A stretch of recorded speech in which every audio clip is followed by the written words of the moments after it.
வணக்கம் ஜோதிட நண்பர்களே. வரும் பிப்ரவரி மாதம் முதல் மே மாதம் வரைக்கும் கிரகங்களுடைய கூட்டணிகள் ஏற்படும்.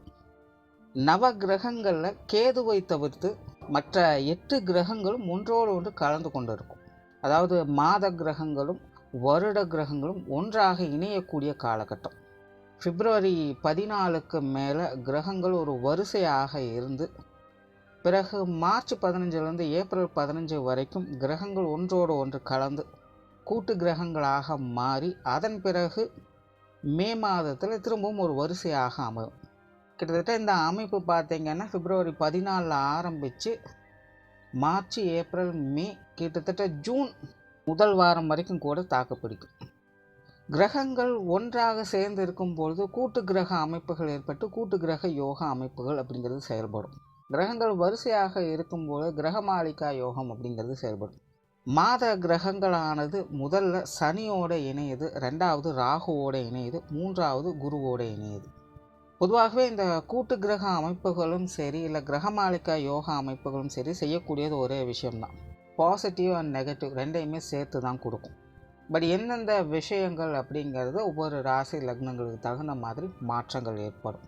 பட் ஒவ்வொரு ராசி லக்னங்களுக்குமே ஸ்பெசிஃபிக்காக சில விஷயங்களில் மட்டும் ஏற்ற இறக்கங்கள், லாப நஷ்டங்கள், நல்லது கெட்டது அப்படின்னு இந்த இரட்டைத்தன்மை கொண்ட அனைத்து விஷயங்களும் கலவையாக அது காட்டிக்கொண்டே இருக்கும்.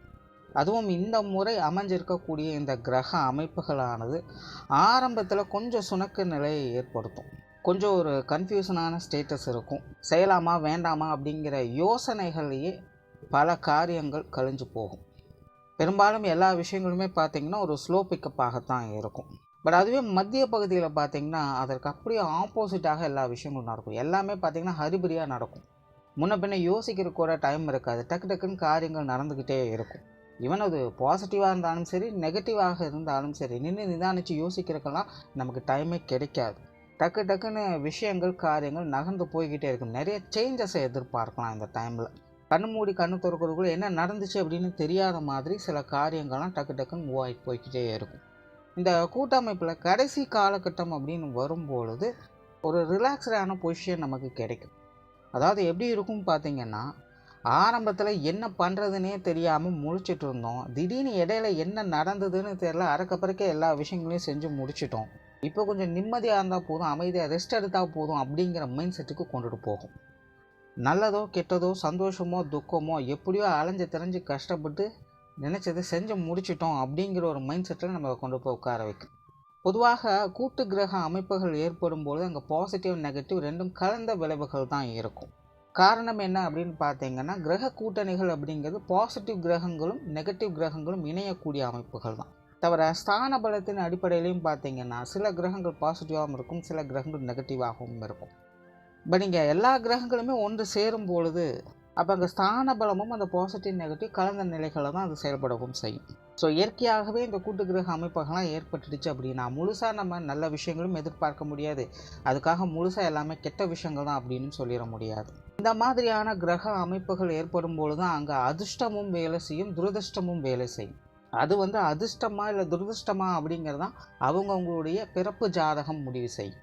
பிறப்பு ஜாதகத்தில் அவங்களுடைய கிரக அமைப்புகள் இப்போது எந்த நிலைமையில் இருக்குது அப்படிங்கிறத வச்சு அதை டிசைட் பண்ணலாம்.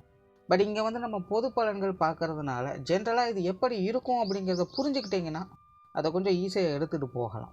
ஒருவேளை இந்த காலகட்டங்கள் உங்களுக்கு நல்ல விஷயங்கள் நடந்துக்கிட்டு இருக்குது அப்படின்னா நீங்கள் சந்தோஷமாக அதை மேற்கொண்டு எடுத்துகிட்டு போகலாம்.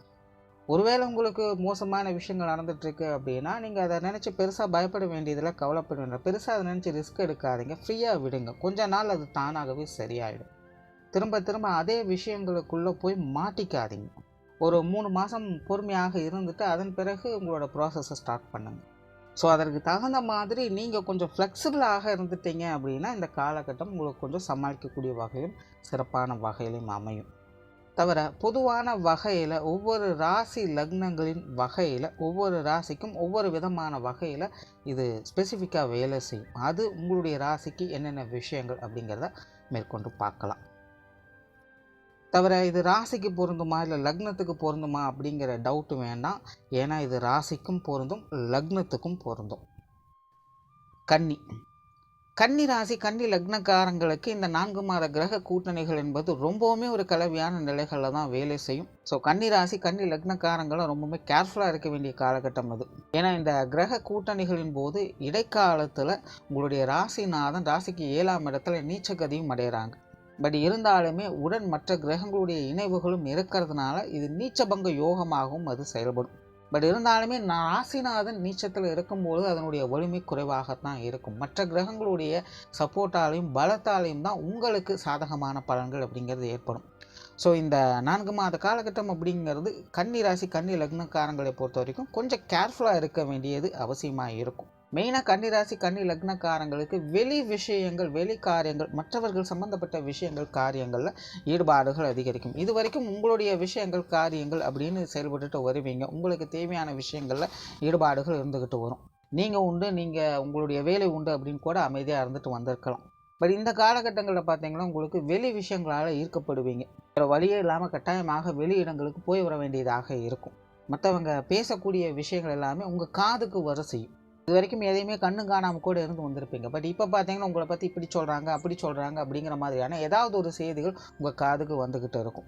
இந்த மாதிரியான விஷயங்கள் காரியங்கள்லாம் முடிஞ்ச அளவுக்கு பெருபடுத்தாமல் இருக்கிறதுனால கொஞ்சம் ஃப்ளெக்சிபிளாக இருக்க ட்ரை பண்ணுங்கள். ஏன்னா கன்னி ராசி கன்னி லக்னத்தை பொறுத்த வரைக்கும் இந்த காலகட்டம் அப்படிங்கிறது எல்லா விஷயங்களுமே கொஞ்சம் டெம்பரரியாக தான் வேலை செய்யும். ராசிநாதன் நீச்சகதி அடைந்து வலிமை இருக்கக்கூடிய இந்த காலகட்டம் அப்படிங்கிறது சில வகைகள் சாதகமாகவும் இருக்கும்.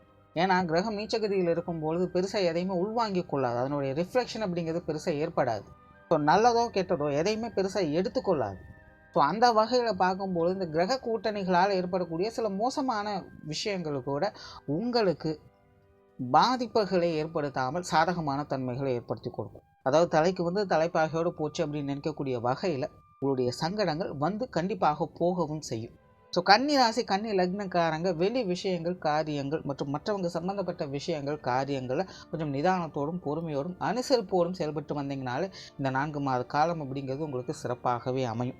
புதிய விஷயங்கள் மற்றும் புதிய காரியங்களில் சாதகமான தன்மைகள் இருக்கும். தொழில் வேலை உத்தியோக ரீதியாக நிறைய மாற்றங்களை எதிர்பார்க்கலாம். குறிப்பாக வாடிக்கையாளர்கள் சம்மந்தப்பட்ட விஷயங்களை ஈடுபாடுகள் அதிகரிக்கவே செய்யும். பட் அவங்க விஷயங்களை கொஞ்சம் கேர்ஃபுல்லாக டீல் பண்ணுங்கள். அதே போல் இந்த காலகட்டங்களில் மற்றவர்களை நம்பி எந்த ஒரு காரியத்திலும் ஈடுபட வேண்டாம்.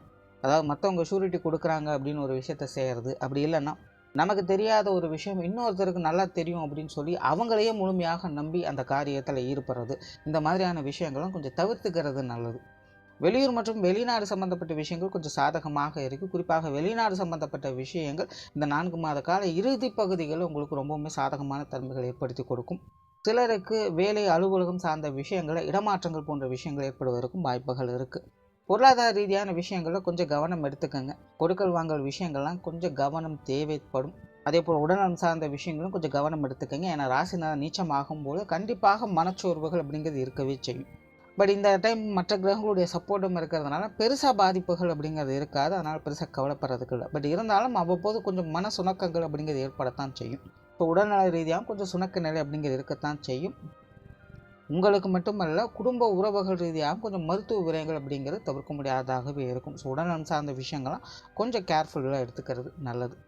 ஸோ ஓவராலாக இந்த 4 மாத கிரக கூட்டணிகள் என்பது கன்னி ராசி கன்னி லக்னக்காரங்களுக்கு அவங்களுடைய வயது நிலைகளுக்கு ஏற்ப வெளி விஷயங்கள் காரியங்களில் தான் நாட்டங்கள் அதிகமாக இருக்குது. ஆகையினால் கொஞ்சம் விழிப்புணர்வோடு செயல்பட்டு வருவது நல்லது. நன்றி, வணக்கம், வாழ்க வளமுடன்.